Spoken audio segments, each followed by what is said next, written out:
Halo, selamat malam. Jadi malam ini adalah sesi terakhir dari Sam Harris, yaitu eh, kita bicara soal religions and the future of happiness. Sebenarnya agak menjebak ya itu judulnya. Dalam kontennya Sam Harris ada dua gitu ya, ada 5 hal. Salah duanya adalah religion dan happiness. Tapi kita gabung dalam 2 hal tersebut. Halo Ical, tentang religions and the future of happiness. Saya udah mengundang Dr. Yu dan inilah dia. Kita hadirkan. Yeng. Maaf kalau kacamata saya agak flare karena memang di sebelah saya ada laptop. Saya lagi menunggu Dr. Yu untuk masuk. Apa yang terjadi? Jadi kan kok guyu ternyata kan kok guyu sorry, aku belum pakai ini. kan kok guyu Ternyata kamu nggak jadi pakai kayak sampai batuk. iya sana Garuda Tapi tempat Pancasila duduknya tetap yang seperti kemarin kamu kirim ke aku. Garuda Aku Pancasila pikir bohong, aku tadi udah bersiap-siap astagfirullahaladzim. Kau bilang, aduh Agustusan banget gitu kan. Kamu tahu nggak? Aku tuh kan suka nggak punya, sebenarnya aku nggak punya bendera dan segala macam kan, harus masang bendera. And then suddenly tetangga sebelah kiriku benderanya agak jatuh miring ke kanan, ya udah. Aku ambil kesempatan sebagai kepemilikan. Gitu. Oke, ini kan Dok. ini lambang-lambang yang sudah mulai ditinggalkan itu. Iya, jadi itu sesuatu yang harus tetap kita pertahankan. Ya enggak juga, cuman ya ini kan Berusaha lah. Loh iya ini lambang yang lebih jelas itu loh daripada nggak jelas gitu. Daripada intersubjective reality Lah yang kita iya, selalu bayangkan. nggak Jadi jelas. lambangnya jelas ada. Oke Dok, kita session terakhir nih dari Sam Harris yang cukup katanya tadi kamu ngomong hal yang agak-agak mirip dengan hal yang akan kita bahas seperti hari ini. Kan gitu. Ya. Tadi kan ngomong kebahagiaan dah ini. Iya. Kita juga ngomong sedikit happiness gitu ya. Jadi bukan gitu. Jadi aku kasih judul sebenarnya agak tricky. Woi Pak Yus join Pak Yus. Just bite ngarang kamu. Tadi kamu habis berantem ya sama dia ya? Enggak, saya pegal-pegal. Saya emosi karena memang patut diemosiin ngajarin ini. Oh iya, nggak apa-apa. Emang kalau dokter ini kalau nggak diemosiin rugi. Jadi emang harus diajak berkelahi. Dok, kita ngomong soal ini kan. Aku bilang tadinya kan gini, mereka kan ada 5 kan, Sam Harris ada 5 kan soal baik buruk, soal kemudian moral, soal free will, terus soal religion dan happiness. Tapi kita gabung nih dua-duanya, makanya judulnya jadi religion and the future of happiness. Padahal future of happiness adalah agak paradoksal seperti yang kita pikirkan. Selalu saja happiness is always future, it's not right now gitu kan. Selalu saja kita diajarin untuk belajar tentang ini kamu tak kasih ini, then you becoming happy nanti. You do it something like that and then you becoming happy later gitu kan. Jadi semua happiness something yang selalu harus dikejar, dicari dan dilihat gitu. Sam Harris sendiri ketika ditanya mengenai what is happiness untuk dia menjawabnya kayaknya kalau happiness itu supposed to be hilangnya kerumitan. Itu justru jawaban dia ketika dia habis kontemplasi di gurun pasir kalau nggak salah atau apa gitu. Dia kontemplasi loh. Gila loh. Iya memang. Dan dia merasa ini konyol nih apa yang gue lakukan nih gitu ya. I'm suffering. Kenapa gue harus menjawab bahwa suddenly nanti aku akan happiness gitu. Jadi this is my suffering gitu. Jadi terus akhirnya dia mencari dan seumur hidupnya akan kemudian melakukan ini. Dan aku sedikit ya belum banyak membaca Dean Burnett gitu ya. Bahkan kalau orang kayak dia tuh memeriksa MRI dianya sendiri, kepalanya sendiri. Orang gila memang.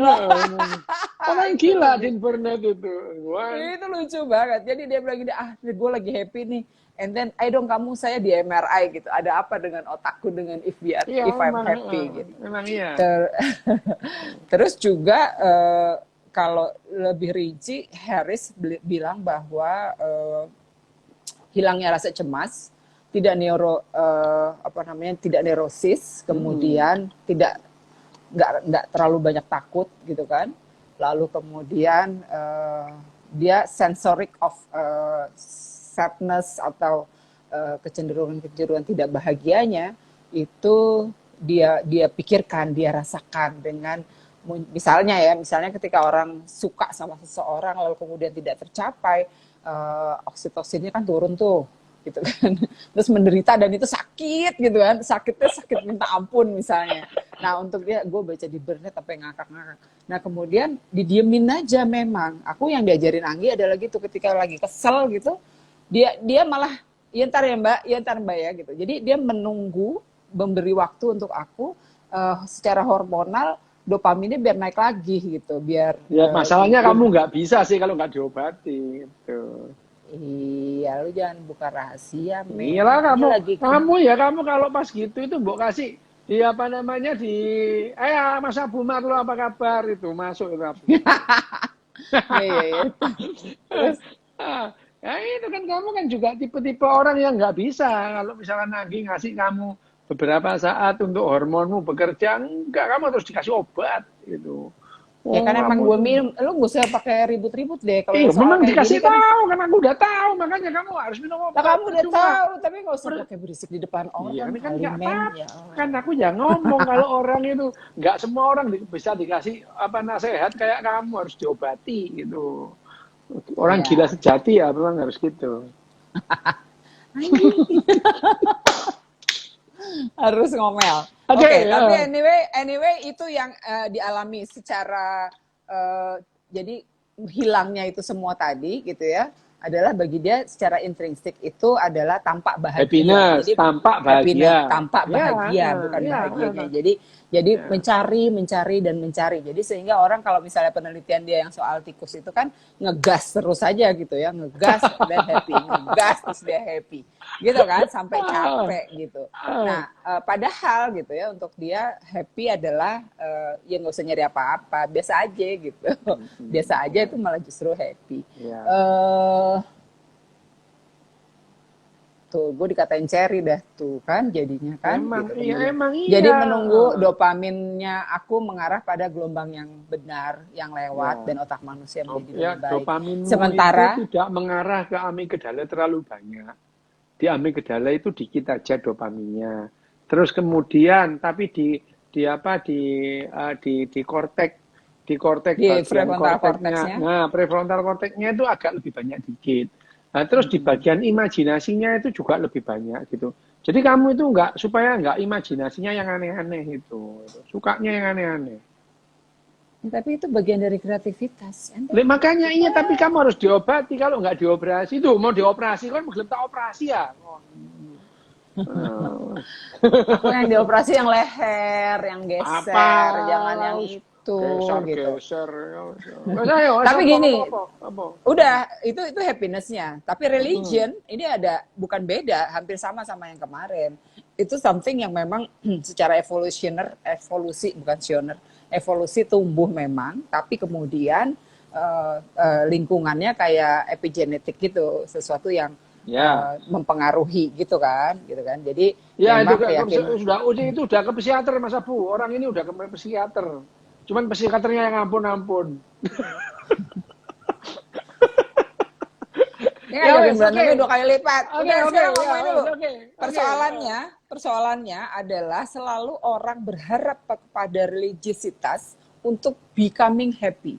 Padahal jelas-jelas di tempatnya, di suratnya Mbak Nisa itu yang 74 sampai 78 itu Mbak Anissa, Ya, bener toh, Mbak gitu Anissa, kan? ya, Mbak Mbak Anissa, Anissa bener. itu menyebutkan bahwa Ya, gitu ya, ya, bener.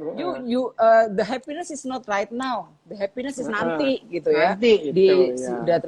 Padahal gitu, apakah begitu apa enggak? Coba jelasin dok. Udah, biar Yang jangan banyak pertama, gua kamu yang ngomong. percaya sama Mbak Anissa itu loh. Wong Mbak Anissa itu ahli jiwa itu. Kan kamu salah percaya sama Mbak Anissa itu. Gue nggak percaya Mbak Anissa itu ada ditulis di bukunya Haris. Jadi aku Ya, bilang iya, I know orang itu. I orang know. Cuman bahagia. gini ya, udah kita bahas agama dulu apa kebahagiaan dulu ini? Kebahagiaan dulu, and then agama yang kemudian di sebanyak orang banyak menggantungkan diri kepada Oke. agama dalam Oke, konteks kebahagiaan. kalau dalam hal ini karena yang namanya Sam Harris itu adalah neurolog ya. Dia adalah neurolog dan dia itu sebetulnya ya sama kayak Dean Burnett gitu. Cuman Dean Burnett itu kan lebih terobsesi, itu gendeng anak ini ya. Dia datang, dia nggak tahu caranya, kan dia nggak tahu caranya.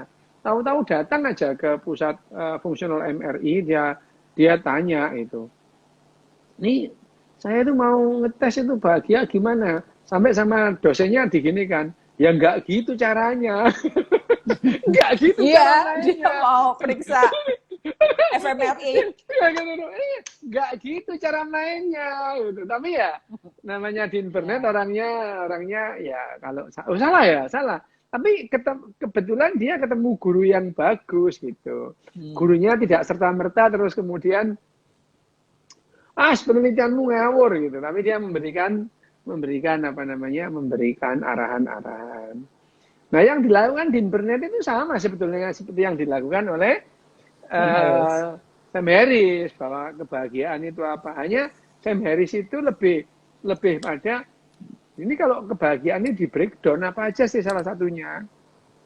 Ternyata kalau dia melihat kebahagiaan, yang namanya bahagia itu kalau absennya banyak hal gitu.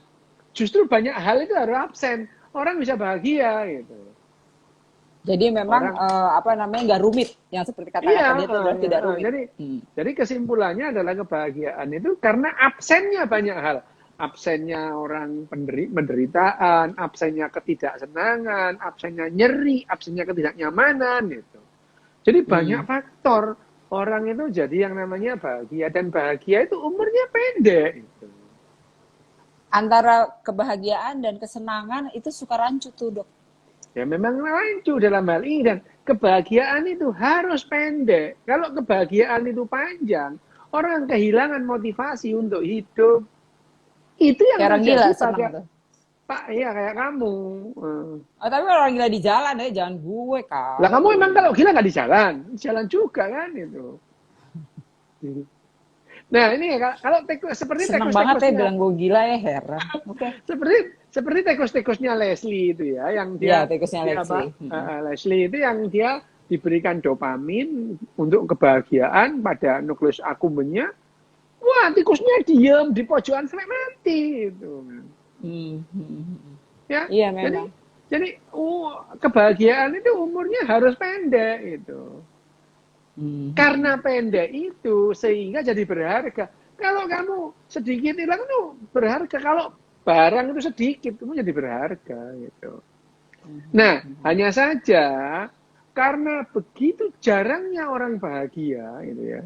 Jarang orang mendapatkan kebahagiaan itu. Sehingga sedikit aja absen, ya bukan sedikit, berkurangnya sedikit faktor-faktor yang harus absen dalam bahagia itu menimbulkan kebahagiaan itu. Ya, akhirnya jadilah orang itu gampang-gampang bilang bahagia itu sederhana. Sederhana mbahmu itu. Bahagia itu tidak sederhana. Gitu. Ya udah sih, itu adalah cara dia berbahagia kali. Iya, enak banget bilang bahagia itu sederhana itu. Melihat kucingnya mandi bahagia gitu. Bukan itu, tapi ya bahagia. Oh bahagia, kucingku bisa mandi sendiri. Wah bahagia gitu. Bahagia itu sederhana.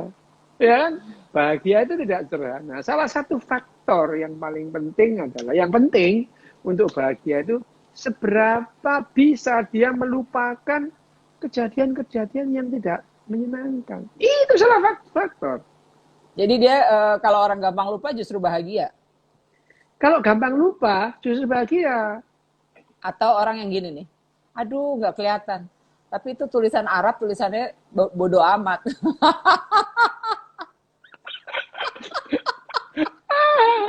Orang yang sering-sering nulis bodo amat, ini sebenarnya ba gitu, terus dal, bodo amat gitu sebenarnya, tapi nggak kelihatan, maaf deh. Ya, bodo amat gitu. Nah, itu yang namanya bahagia. Nanti kalau kita bahas bukunya Dean Burnett ya, itu lucu-lucu deh. Bukunya Dean Burnett itu lucu. Dean Burnett-nya itu memang orangnya funny gitu ya. Itu funny. Iya. Gitu. Dia memang ditulis sebagai komedian. Gitu, komedian. Itu neurolog dan komedian dan filsuf. Novel, ya. Ya. Nah, itu yang namanya, ya Dean Burnett menulis Happy Brain itu, bukunya Happy Brain itu keren. Hanya sebetulnya kalau penjelasannya lebih tajam Sam Harris. Sam Harris, ya. Jauh lebih tajam dia. Lebih tajam. Dia membreakdown kebahagiaan itu ya, membreakdown kebahagiaan. Ini loh Mas Abu, nih diminum. Ya, membreakdown kebahagiaan itu obatnya Mas Abu itu obat. Dokter obat itu kamu nanti kamu kalau nggak minum ini kamu sengsara loh kamu. Ya sama kan kamu juga gitu. Enggak sih, kalau kamu gitu malah aku bentak-bentak kamu cuekin. Kapokmu kapan? Apa-apa. Oke, ya udah. Kita ngomong lagi kebahagiaan. Kebahagiaan yang di dalam Sam Harris ini memang ya, misalkan kebahagiaan, apakah orang bahagia itu terus selamanya bahagia? Itu juga pertanyaan penting. Gimana orang bahagia itu terus bahagia terus atau kapan itu bahagia? Nah, tapi sebetulnya dalam bab 5 itu kan dia memang masa depan kebahagiaan, bukan kebahagiaan di masa depan loh ya. The future of happiness, masa depan kebahagiaan. Nah, jadi masa depan kebahagiaan, bukan kebahagiaan di masa depan, ya. Nah, padahal kebanyakan manusia didoktrin gitu ya dari kecil, kebahagiaan di masa depan, bukan bukan the future of happiness. Gitu. Ya. Sebetulnya ya, kalau dia kan selalu yang statistik itu diambil dari Amerika, termasuk misalkan masalah agama-agama, dia mengambil statistiknya dari Amerika, dan Amerika itu merupakan anomali itu. Anomali dari sebuah negara maju. Ini kok ada negara maju makin religius itu Amerika. Ya, biasanya yang paling tidak religius itu adalah yang paling religius itu negara-negara terbelakang itu. Dan dalam segala ukuran itu, nanti kita bahas itu adalah ranking bawah deh itu. Dia cuman menang dalam hal religiositas, dalam kesejahteraan masyarakat lah, dalam mau apa pokoknya itu ranking bawah itu. Amerika ini adalah suatu anomali. Jadi di bab 5-nya Sam Harris ini dia mengawali dengan bahwa orang-orang nggak keliru kalau melihat saya sebagai orang yang optimis itu. Ya itu. Tapi pada saat dia itu mempertimbangkan salah satu sumber pesimisme yang lebih murni, apa itu? Perkembangan moral spesies, dia menemukan untuk berharap loh, gitu ya itu. Dia berharap terlepas dari perilaku buruknya manusia. Manusia ini kan pada omongnya manusia pada dasarnya baik, itu orang yang optimis itu. Tapi Sam Harris itu orang optimis, meskipun dia melihat sebetulnya kelakuan berdasarkan ini jelek itu. Secara moral. Ya betul. Ya itu dia ngomong. Kalau ada orang yang bilang bahwa saya itu orang optimis, nggak salah itu. Tapi dia bilang mempertimbangkan salah satu sumber pesimisme yang lebih murni. Jadi dia pesimis terhadap yang namanya moral manusia ini.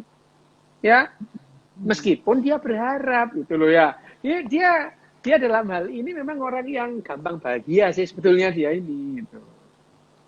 Iya, tapi Bayangan dia aja. justru karena dia habis kontemplasi itu tadi, yang kontemplasi di padang gunung 3 hari. Nah, menurut aku Itu itu karena halusinasinya keluar mungkin tuh, itu atau itu yang hmm. membuat Harari itu nggak mau ngutip dia. Tapi kan soalnya Harari di ujung bukunya yang 21 Century dia melakukan itu. Loh, masalahnya Contemplate. gini ya. Nanti Hmm. kita mungkin perlu membahas yang namanya apa namanya meditasi dalam neuroscience itu. Loh, Karena ada semua buku ngomong meditasi loh. ada Dari meditasi. mulai apa namanya Basio, siapa namanya? Antonio Damasio. Antonio Damasio, Daniel Uh, Goleman, uh, si uh. Harari, tiga-tiganya bicara soal sebenarnya Haris juga, tapi Haris dalam konten yang berbeda yang dia Sekarang gini, dapatkan. Haris ini menjelaskan bahwa ada sekian banyak metode metode meditasi yang saling bertentangan. Mana yang dipegang kan gitu itu. Iya, makanya itulah karena dia menemukan konten apa namanya perbedaan yang luar Nah iya, biasa. Oke, oke. dia melihat konten perbedaan antara satu meditasi dengan meditasi. Oh iya, Indra takon Petrus 82 nendi gak oh iki sik beda panggon rek kok tak kandhani. Kok air ya Kok Allah ae. Mas Indra, Mbok Yung. Arek-arek iku lho ya, lho Nabi Khidir numpak motor trail iku ojo dieling-eling ta. Oh, banyak banget yang pertanyaan aku bilang gini, kalian nanti yang tertib ya. Oh enggak, Mbak, katanya tak ganggu-ganggu. Ya oke ya, Sencen kita ngomong lele. gitu. Kenapa yang namanya siapa namanya Sam Harris ini melihat meditasi ini banyak metode itu. Ada metode yang gitu. Ada itu. Metode, iya loh, Trans. ada yang mencolot-mencolot gini. Oh, meditasi ada dan mereka mendapatkan perasaan nyaman. Ada yang terus kemudian mengikuti apa kata hatinya gitu ya. Padahal hatinya Mengikuti pikiran. nah, Tapi masa padahal pada saat meditasi itu keluar muncul sebenarnya gambarnya itu sih, cuma nggak kelihatan. Ini gambar loh, soal bukan. ini tuh betapa Oke. rumitnya kepalanya orang gitu. Nah, meditasi yang sekian banyak itu memberikan respon di otak yang berbeda-beda gitu. Jadi meditasi misalkan yang diomong Harari di bukunya kan meditasi yang dia belajar ketemu di jalan apa itu. Iya, iya, iya, Dia ya, di Jalan datang Sutra. gitu. Nah, itu kan ya. Jalan Nah, Sutra. Di nah, itu di India. di Terus, terus. India dia datangin guru meditasi. Tapi di India pun meditasi itu juga banyak macam itu. Betul. Ya. Sama di Indonesia juga religiusitas juga banyak macam. Ya macam banyak itu makanya Termasuk itu kan. surat-suratnya Mbak Nisa. Nah, kan sekarang Terus itu demikian banyak ya, ada meditasi, ada religiusitas yang saling bertentangan kan nggak mungkin semuanya benar, yang mungkin semuanya salah itu ya ya, itu makanya terus kemudian salah satunya mungkin ya yang namanya siapa namanya Harari itu tidak apa namanya tidak merujuk Sam Harris sama sekali adalah karena itu tadi gitu. Nah itu yang paling penting. Mungkin kita perlu membahas satu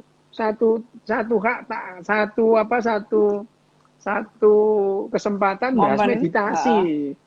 Meditasinya apa saja nih gitu. Iya, iya. Meditasinya apa gitu. Bahwa ada Ada yang bilang meditasi. mindfulness or whatever. Oke lah ya. Bahwa ada meditasi yang bermanfaat ya banyak lah ya manfaat itu kan kita menemukan emping aja bisa bermanfaat bisa enggak gitu ya. Tentang doyan emping. Aku ada emping.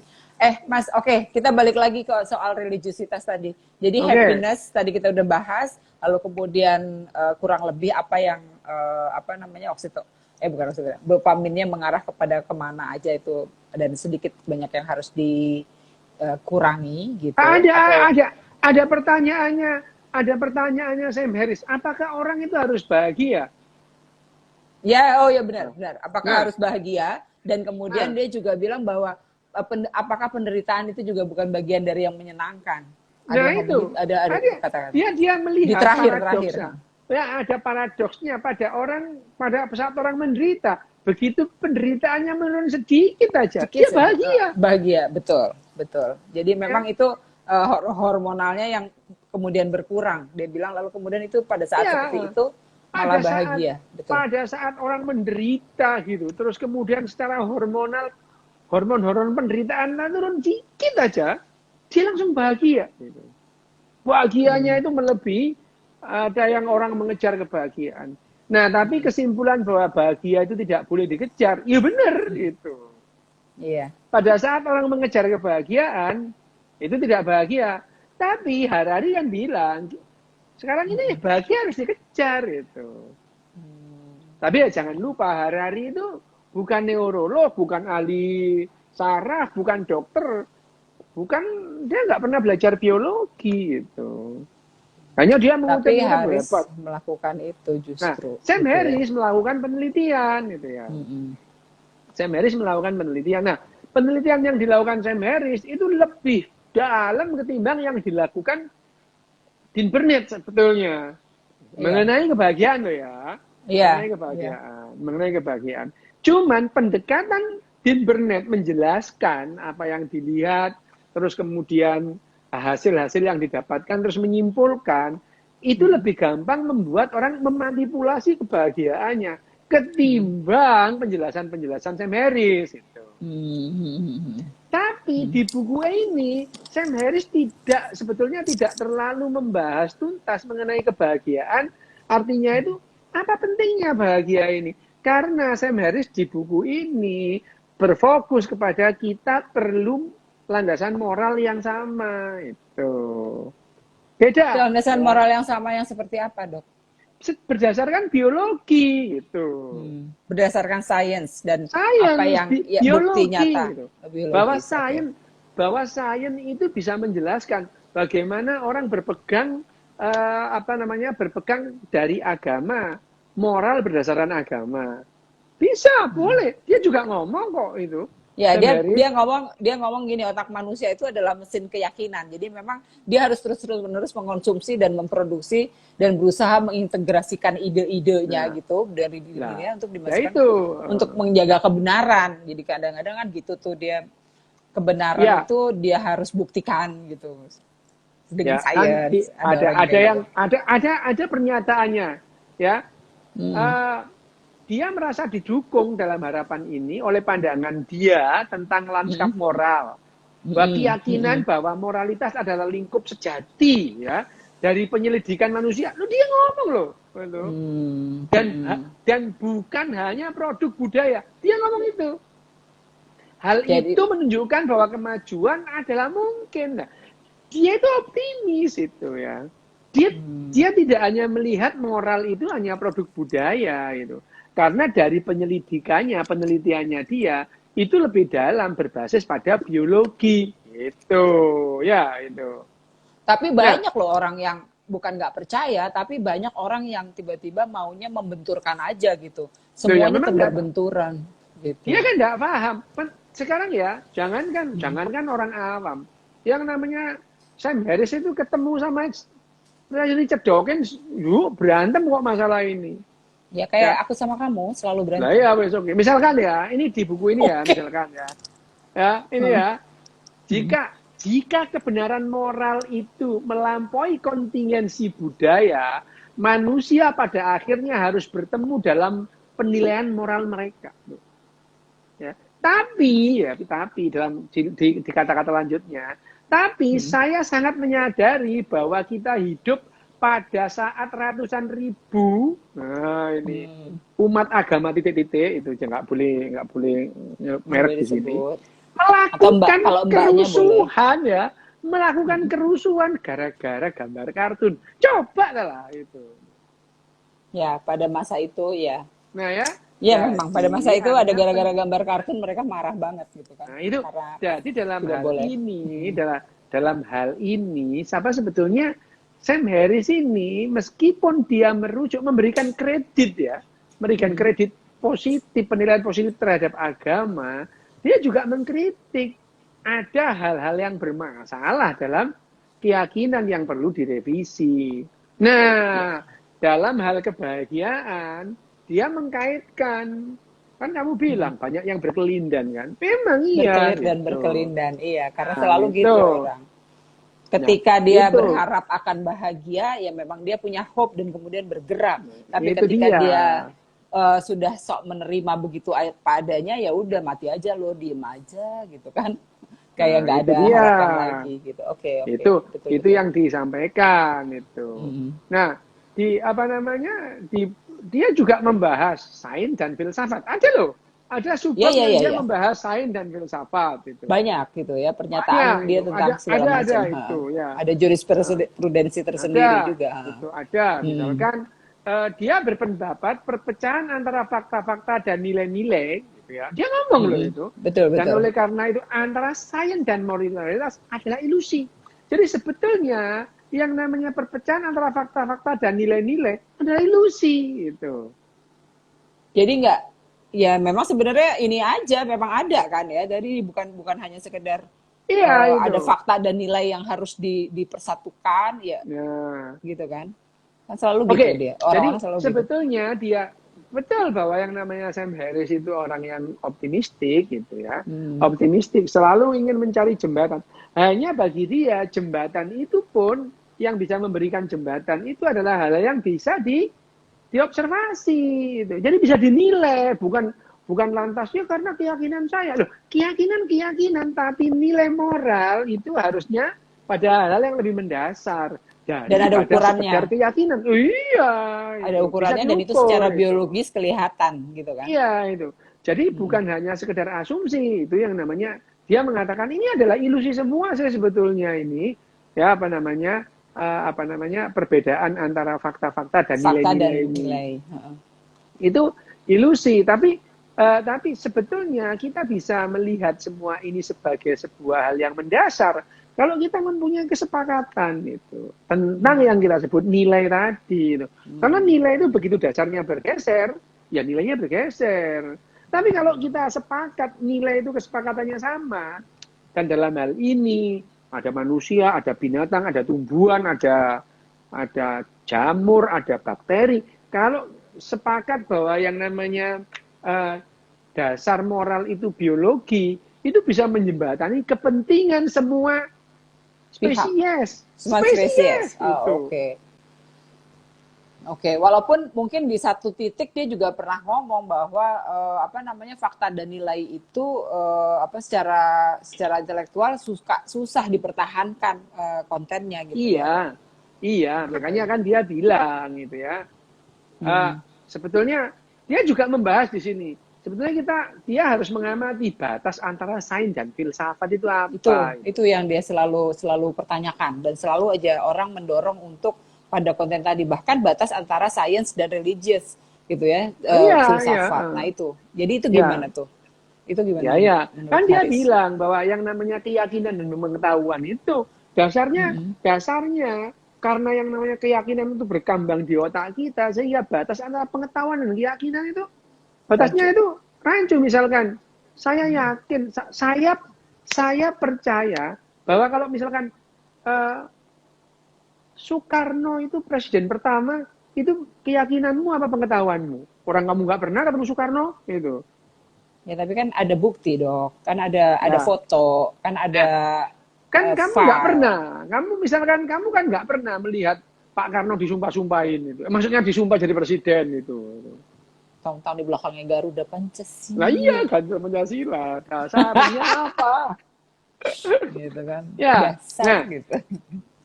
Cuman ya, yang namanya kemudian tapi Sam Harris itu juga melihat bahwa ada hal-hal yang tidak bisa dikonfirmasi, ada hal-hal yang dikonfirmasi.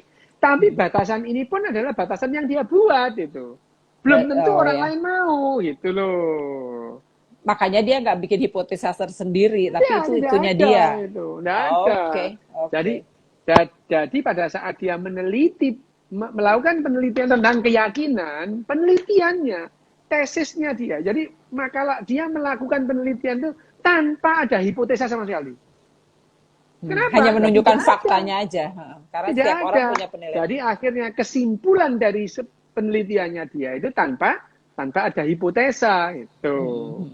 Nah, makanya dari hipotesamu apa? Nggak punya. Nah terus ya udah kita teliti aja itu. Hasilnya nanti melihat dari hal-hal yang kita kumpulkan. Makanya penelitian dia tentang keyakinan, kesimpulannya itu bukan merupakan justifikasi atau pengujian terhadap hipotesanya, tapi betul-betul memberikan tesis atau hipotesa baru. Jadi penelitiannya dia justru menghasilkan hipotesa gitu loh. Tapi ya kan dok ya, gini hari gitu ya. Maksud saya kan gini hari itu kan semua fakta gitu yang ada itu kan udah seperti agak berbeda dong dengan fakta yang dulu misalnya ketika kemudian Loh, ya jelas, religiositas ya terbangun. ya. Nah kemudian dia menawarkan kan secara bukti intrinsik tuh dia jelas ini loh dan kemudian otakmu ini juga berubah seperti ini. Tapi kenapa sulit banget orang kontennya menerima? Apakah otaknya orang memang masih zaman pemburu pengumpul atau zaman agraris itu masih demikian atau karena apa kok nggak berkembang gitu kayaknya gimana dok? Pada dasarnya otak manusia itu tidak menyukai kebenaran itu. Oh gitu. Tidak Suka menyukai dibohongin. kebenaran. Loh, cewek-cewek dengerin ya, lu emang suka dibohongin. Masalahnya adalah ribuan tahun otak manusia itu berevolusi bukan untuk mengakomodir kebenaran. Tapi mencari fakta. Mencari pembenaran atas pembenaran. keyakinan-keyakinannya. Gitu ya. Oh. Jadi otak rasional manusia itu bukan mencari atau mengkoreksi keyakinannya atau kepercayaannya, keyakinan pengetahuannya manusia itu sudah benar atau salah, bukan. Tapi lebih mencari pembenaran terhadap pengetahuannya, terhadap keyakinannya itu. Itu adalah cara kerja otak manusia. Memang kebenaran itu jarang orang yang suka kebenaran itu. Ya, kecuali Anda tadi dimarah-marahin bukan sama yang namanya double Mr. I, Mr. Y. Gitu kan? Ya kan? Gak nyebut Mr. Y gitu kan. Itu karena dia juga ingin mempertahankan keyakinannya dengan mencari pembenaran atas keyakinan gitu ya. Nah, setiap orang kan begitu. Kembali ke penelitiannya Sam Harris. Ya. Sam Harris itu akhirnya menemukan banyak fakta, gitu ya. Menemukan banyak fakta. Yang dia juga bilang saya tidak terlalu buru-buru untuk menyimpulkan ini gitu, ya. Karena ini ya penelitian tentang keyakinan itu merupakan penelitian awal, termasuk riset-risetnya tentang kebahagiaan itu. Karena sangat minim riset-riset tentang kebahagiaan. Makanya fakta-fakta yang dihasilkan oleh penelitiannya mulai dari Dean Burnett, terus kemudian Antonio Damasio, terus kemudian yang Daniel Goleman. Daniel Goleman dan Sam Harris sendiri, dia tidak atau belum sampai taraf kesimpulan itu. Dia mengumpulkan hipotesa yang banyak supaya merupakan titik berangkat bagi penelitian selanjutnya. Jadi sekarang kalau kita bisa mau meneliti, kita punya hipotesa nih yang kita uji hipotesa kita ini benar atau salah gitu. Pakai ukuran. Misalkan betul nggak hipotesa bahwa yang namanya kesedihan absennya ini adalah sebuah kebahagiaan. Nah, itu ya. Ya sih, bisa dipikir. Nah, itu perlu diteliti lebih lanjut. Jadi kalau kita itu sekarang mau meneliti tentang kebahagiaan, hipotesa yang bisa kita kumpulkan banyak dari riset-riset yang dilakukan Antonio Damasio, dilakukan oleh Dean Burnett, dan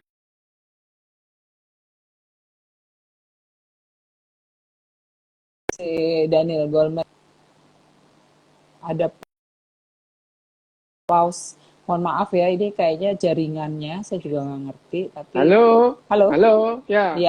Itu tadi apakah kembali ya. Jadi apakah yang dilakukan oleh Dean Burnett, apakah yang dilakukan Antonio Damasio, apakah itu sudah menjadi sebuah tesis gitu ya, menjadi kita sudah menyimpulkan hipotesanya benar atau salah. Itu diuji dalam penelitian. Nah, sekarang kalau kita mau meneliti apakah betul yang yang menjadi hipotesanya hasil penelitian Antonio Damasio, apakah dari Burnett itu bisa kita apa namanya? Bisa kita pakai kita atau bisa rujuk. kita bisa uji ulang itu.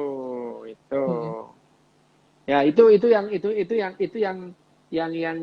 terjadi sekarang. Nah, sekarang kalau kita melihat kebahagiaannya sendiri, mungkin titik tumpu apa yang namanya disebut bahagia oleh siapa? Oleh Sam Harris ini berbeda dengan apa yang disebut kebahagiaan variabel-variabelnya yang dilakukan oleh Dean Burnett itu.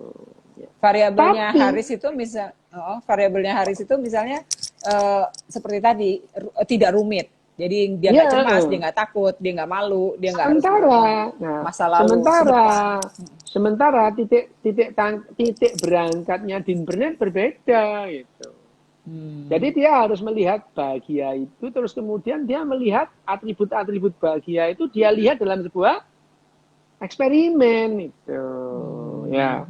Jadi tapi aku belum terlalu baca Dean Burnett nih, Dok. Jadi aku cuman melihat dia juga sampai pada titik dia berexperience dan riset juga gitu. Belum ada yang ini kalau untuk aku. Aku belum baca maksimal. Oke. Nah, jadi mungkin ada baiknya kita bicarakan di mana titik berangkatnya Dean Burnett, Antonio Damasio dan Sam Harris ini berangkat menilai kebahagiaan. Tapi yang perlu dicatat dalam membahas kebahagiaan, the future of happiness, masa depan kebahagiaan itu, di sini dia tidak terlalu fokus terhadap bahagia itu apa. Gitu. Jadi dia fokusnya ke moralnya ini, apakah moral itu kan? bisa, apakah moral yang dia sodorkan sebagai proposal ini bisa menimbulkan kebahagiaan yang lebih universal, itu loh. Ya, berposisinya itu. Jadi moral landscape yang baru ini yang kita rubah dan disepakati bersama ini menjadi oke. Ya. Jadi Sam Harris ini titik tangkapnya bukan meneliti kebahagiaan itu sendiri, karena dia melihat apakah lanskap moral yang dia sodorkan itu bisa memberikan kebahagiaan yang lebih universal ketimbang kebahagiaan yang lain. Itu makanya kalau kita lihat meskipun penelitiannya lebih tajam dia tidak membahas terlalu banyak karena memang saya pun nggak punya hipotesa itu. Buru-buru ngambil kesimpulan, hipotesa aja nggak punya gitu. Nah, sekarang hasil-hasil penelitian yang dilakukan oleh Antonio Damasio sampai Sam Harris ini bisa dijadikan hipotesa untuk penelitian berikutnya. Itu hanya saja setelah dia ngomong soal agama, soal moral, soal kebahagiaan, soal baik buruk, dan soal keyakinan, dia berkesimpulan, ini kita udah waktunya, kita punya yang namanya sumber atau moral yang landscape baru yang bisa diterima secara universal. Kenapa? Nih alasan logisnya ini, alasan sainsnya ini. Oh no loh. Dan banyak sekali orang yang menolak gitu loh. Maksud saya ketika dia bicara banyak, maksudnya bukan menolak, membenturkan pada ini, apakah itu bagian dari rancangan untuk menuju hipotesa atau gimana tuh? Nah, sekarang gini ya kan, kalau dari bukunya yang Moral Landscape ini, sebetulnya Sam Harris itu kan dia optimistis bahwa yang namanya manusia ini bisa mendapatkan bisa mendapatkan sumber moral yang bisa diterima secara universal, lebih universal. Ya, lebih universal itu. Semua orang bisa pakai yang mutlak universal nggak ada lah itu, nggak bisa. Tapi itu. Ya, cuman yang lebih universal apa itu. Nah, dia melakukan proposal berdasarkan biologi. Kenapa kok biologi? No, itu tadi penjelasannya panjang kali lebar sama dengan luas. Hanya saja satu, orang itu kalau ngomong moral kok balik mana? Itu dituntun oleh Itu penunggu pohon cipluan itu Nah ya. ya, sesuatu yang dianggap transendental di Ya atas dia materi dia dirinya. dia Ya elah, bilang susah. tadi itu saya bilang sains itu dituntun oleh penunggu pohon cipluan gitu ya itu. Ada yang bilang kayak gitu. Lah, yang begini kan kemudian dia mereduksi nilai moral itu sendiri. Nah, di depan Hmm. ya, di awal itu dia juga tidak mau mereduksi nilai moral. Bahwa nilai moral itu adalah apa namanya? Nilai moral itu tidak bisa direduksi dengan nilai-nilai yang lebih rendah itu. Nilai-nilai Ini lebih dia rendah gimana? ngomong. Nah, moral itu kan harusnya universal. Tidak bisa Hmm. didasarkan pada yang juz'iyah itu. Alasnya ala kulli hal. Loh, pun bahasa Arab mana? Alah, ini sebenarnya bahasa Arabnya gini bunyinya. Nggak ada Ya itu akhlak. kan. Lah, itu kan yang namanya in general atau ala kulli Hmm. hal itu Hmm. kan segala sesuatunya itu disandarkan kan yang kepada yang lebih universal, in general, Hmm. ala kulihal, Hmm. tidak pada yang Alah, juz'iyah kuliah atau gawat. partikular gitu, ya itu, Iya, iya, iya, iya, itu, iya, iya, oke. itu. Nah Gue jadi berasa sekarang, harus pakai kerudungan nih ya, sorry ya. nah sekarang Sam Harris itu menunjukkan ini loh, sebetulnya ada yang bisa lebih general daripada yang partikular, macam Hmm. ya superstitious, macam semacam Macam suku, macam itu kan ya, bagaimanapun juga hmm. dia terbatas. Misalkan suku Jawa punya moral, nggak bisa dibenturkan sama suku Batak Suku. misalkan. Ya, Beda, beda, beda. misalkan pengikut apa namanya penyembah pohon cipluan itu kan tidak bisa. Ini loh penyembah pohon beringin begini. Nah, si Sam Harris itu menyodorkan ini ya, menyodorkan. Nah, Dia, menyodorkannya alasannya banyak itu, mulai dari itu alasannya apa baik aja? buruk itu apa, terus kemudian moral itu apa, dan moral itu lebih lebih tertanam di otak ternyata. Kenapa? Loh ini loh ada Hmm. ada hasil hasil riset tuh Hmm. gitu. Memang repot kok, memang musuh penyembah pohon simbukan itu. Oke, ini tambah rek simbuan. Kemarin cipuan Heeh. dan beringin. Tapi simbuan itu Si, enak loh. tapi ambune antut muga enak. Tapi bisa dipecah. Tapi maksa pokoknya. Oke Jadi, ya itu. apa namanya? Kalau menurut aku pada dasarnya memang kebahagiaan kalau kembali ke konten itu memang nggak bisa lepas juga dari orang-orang yang secara religiusitas memang sudah tertanam di otaknya ya dok ya artinya. Masalahnya adalah kebahagiaannya orang itu kalau didasarkan pada penderitaan orang lain ya repot. Itu yang dibahas dalam kebahagiaan di Bukunya. sini gitu. Ya karena memang dijanjikan sih dok. Kan aku tuh bilang, Mbak Nisa tadi Ya, di 7478 bilang, lo kebahagiaan is not right now. Kebahagiaan entah di sebelahnya Sidratul Muntaha lah, baliknya gitu kan. lah iya. Sekarang itu orang itu cuma dikasih reward and punishment. Kamu nanti bahagia kapan? Nanti kapan? Nanti kapan? Wis mati loh. Gimana? Orang dia kepingin bahagia waktu hidup kok di apa namanya diiming-iming nanti kalau kamu mati bahagia gitu. Sama ya, Ya, tapi hidup juga loh, gitu dok. Misalnya tapi nanti, tapi ya namanya siapa namanya Sam Harris itu memberi kredit positif kepada agama bahwa agama itu sumber kebahagiaan bagi orang-orang tertentu gitu bagi dan yang memberikan amigdalanya berbeda. bukan hanya itu dia bisa mendapatkan kebahagiaan dengan dia misalkan ya bisa dengan keyakinannya dia itu bisa mendrive orang lain nah, bahagia dia orang lain yang Padahal sengsara itu. orang lain menderita. Nah, Betul. itu yang makanya akhirnya yang namanya kebahagiaan model ini itu punya paradoknya itu. Ada Hmm. gapnya gitu. Itu. Tapi bukankah Nah, emang begitu ya paradoksalnya satu kehidupan tuh kadang-kadang yang seperti bahagia itu selalu kita dilatih gitu, terdera gitu loh. lah Terdera makanya untuk itu mencari bahagia gitu dan untuk kemudian mempersempit paradok ya toh, untuk mm-mm. mempersempit paradok mendekatkan gap pengetahuan macam-macam itu supaya kita mempunyai pemahaman yang lebih baku bisa dipegang Makanya Sam Harris itu menyodorkan landasan moral berdasarkan biologi itu. Hmm, hmm. Oke, Itu oke. loh, ya itu.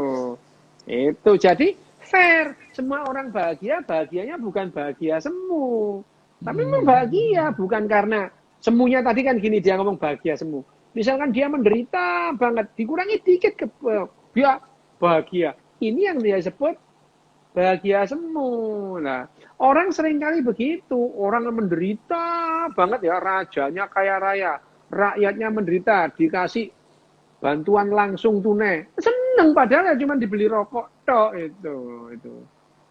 Tapi itu penggerak ekonomi, Dok, Lah maksudnya.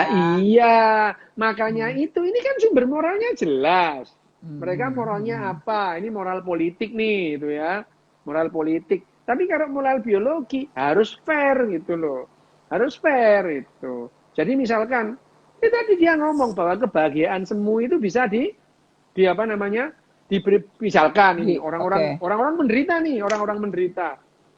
Habis itu datang nih apa namanya ahli ahli penyembah pohon simbuan itu bilang, Hmm. Hmm. saudara-saudara sekalian itu, saya akan Hmm. mengabarkan kabar gembira kepada Coba pakai peci dulu, kalian-kalian. pakai peci dulu. Oh ya gini, ini ya, Saudara-saudara sekalian. Oke, good. saudara-saudara sekalian itu, saudara-saudara sekalian, saya akan membawa kabar berita kabar yang menggembirakan. Kenapa? Anda ini terpilih oleh penunggu pohon simbuan akan menempati tempat yang paling tinggi. Kenapa? Karena sampean pejuang-pejuang lah. Diginikan aja sudah bahagia orangnya gitu. No wonder ya. Jadi kalau misalnya waktu aku pernah belajar soal counter violence and extremism Nah, gitu ya, sebenarnya satu kali tepukan dengan mengatakan bahwa apa namanya eh, kebesaran agama ini ada di pundakmu gitu ya, itu udah nah cukup itu untuk dia melakukan bayangin sebuah. aja.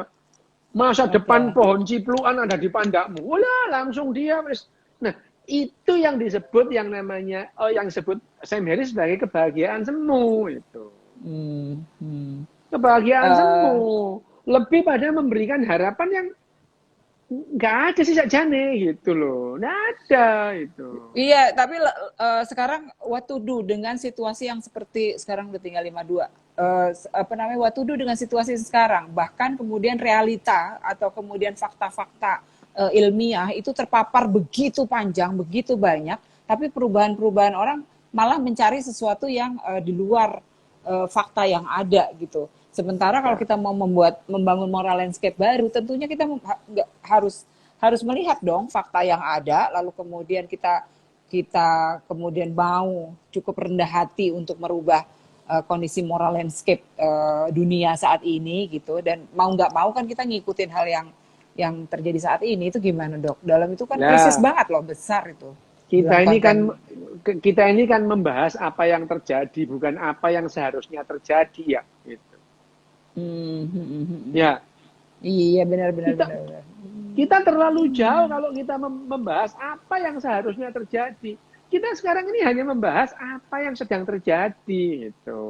Ya. Ya, happiness is apa yang sedang terjadi. Ya, ini apa yang kita kita sedang tidak dalam kapasitas untuk apa yang seharusnya. Kamu kayak anu aja pendakwah, apa yang Nggak, kita nggak seharusnya? ngomong apa yang seharusnya sih ya, tapi sebenarnya gini, Ya iya itu. sekarang ini sedang dalam kondisi apa gitu, tapi marah sekali Oke, orang gitu, kemarahan oke terlalu kalau banyak kita untuk hal melihat itu. ya, kalau kita melihat bahwa yang namanya ini yang terjadi, kalau kita menginginkan perubahan, perubahan itu pun kita tidak bisa bilang bahwa perubahan itu adalah sesuatu yang ideal itu. Hanya kalau Jangan misalkan perubahan nih, itu delusi juga. nah iya, misalnya kamu mau mengubah misalkan budaya sebuah komunitas itu. Atas Mm, dasar apa sih gitu kan? Atas dasar mm, obsesimu sebetulnya itu. Tapi kalau obsesi itu bisa mm, lebih dipertanggungjawabkan, kenapa? Satu, dua, tiga, lima, empat, lima, ya, lebih logis gitu. Tapi itu mm, pun tidak menjamin bahwa setelah kamu ubah mereka lebih bahagia. Belum tentu, belum tentu. Orang Jepang yang oke. tertib begitu, orang Mm, Jepang yang tertib gitu itu. Wah itu belum tentu dia lebih bahagia daripada orang yang suka gini. Kamu sudah nyembah pohon beringin belum kan gitu. Itu. Trespass itu. Kalau trespass Ya, tapi dia bahagia. nah itu. Oke, oke, oke. Tapi ya tadi aku mau nanya apa ya satu lagi ya. Oh ini aku balik ke Dean Burnett. Dean Burnett itu Apa? bilang bahwa kalau oksitosinmu terlalu tinggi juga kadang-kadang menjadi No, intoleran. Itu betul. menarik loh. Itu menarik loh. Loh, sekarang itu orang itu ya, aku tuh paling benci kalau ada orang ngomong itu kan hormon kebahagiaan. Hormon kebahagiaan matamu apa? Gini loh ya, yang namanya oksitosin, dopamin, asetilkolin atau yang lain itu. Dia itu berpengaruh begitu pada organ-organ yang berbeda. Hasilnya beda itu. Kalau yang namanya Setiap spesies berbeda, setiap bukan hanya person setiap juga, spesies. setiap Pada orang. saat misalkan ya namanya oksitosinmu itu meluap itu ya. Kamu memang lebih bahagia, tapi begitu dia membanjiri area otak yang lain, hasilnya jadi beda itu. Bahkan yang namanya amigdalamu itu kalau dopamin banjir di situ, kamu jadi agresif itu. Tapi kalau banjirnya uh, dopamin itu ada prefrontal cortex, kamu jadi inner peace kan gitu. Tapi aku kemarin nge-tweet soal amigdala tengah malam ya, karena memang itu. Jadi ada orang yang gak wedi gitu, ada penyakitnya tersendiri seperti you gitu ya, yang nggak pernah takut gitu kan. Itu Nah, berarti amigdalamu bermasalah. Ya kan? aku tuh sebetulnya ya bukan nggak punya takut, aku tuh takut kalau kehabisan bir misalnya. Ya takut aku pengen opo gitu. Kirain ada seorang yang gak ruhti gitu, berarti amigdalanya bermasalah. Ya kalau aku Apa gitu namanya? Apa?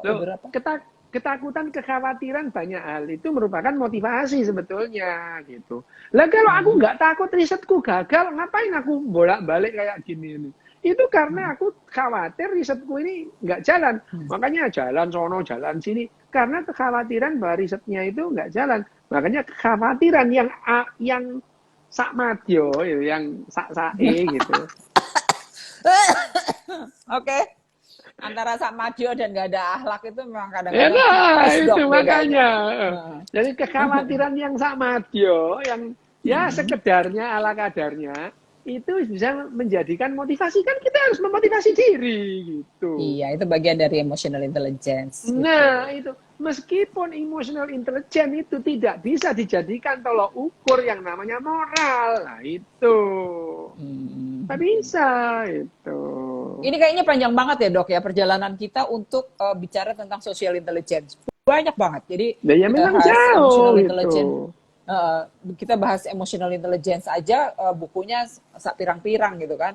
Piro gitu yang udah cek. Lalu kemudian ketika kita mau sampai situ pun kita harus melangkah pada konten-konten biologis yang dibahas Sam Harris. Lalu juga Dean Burnett nantinya. Lalu kemudian kita juga mungkin ada Sapolsky juga yang bilang soal biologis ini. Dan kita sedikit menyentuh gen, menyentuh ya epigenetik dan segala macam. Ini menarik. Jadi kalau menurut saya memang udah waktunya gitu secara sains kita lebih banyak gitu untuk bukan berkontemplasi seperti Sam Harris di padang pasir. Nah iya, bayangin aja Sam Harris tuh kontemplasi di padang pasir terus dia menemukan kebahagiaan. Gila aja. Dia nggak menemukan kebahagiaan. Enggak, maksudnya dia